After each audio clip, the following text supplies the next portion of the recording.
Good morning. You've probably heard the U.S. economy shrank for the first quarter of this year. And if you didn't hear, I probably don't have to tell you, President Trump said it's Joe Biden's fault. Whether you like or dislike Trump, it's a given to blame Biden. GDP from January through March fell by 0.3%, slightly.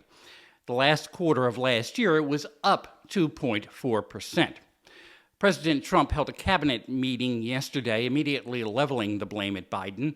He suggested that if the second quarter is not so good, it will still be Biden's fault. Pay no attention to the tariff whirlwind that Mr. Trump said in that ABC News interview Americans signed up for by electing him again. The cabinet meeting went on for 2 hours in front of the media and, as usual, was a chance for those around the table to praise the man in the center of it. But then there was the usual give and take with reporters, where he dismissed the supply chain worries of the standoff with China. Sorry, kids. Much of it we don't need. Somebody said, the shelves are going to be open. Well, maybe the children will have 2 dolls instead of 30 dolls, And maybe the 2 dolls will cost a couple of bucks more than they would normally. But we're not talking about something that we have to go out of our way. They have ships that are loaded up with stuff, much of which, not all of it, but much of which we don't need.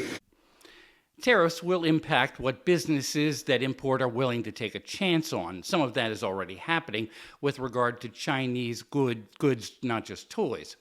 The fourth quarter that brings the holidays is a long way off.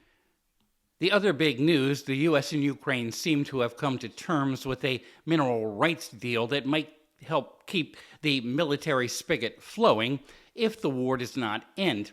And if it does or doesn't, American investment in extracting minerals will likely bring some money to U.S. coffers.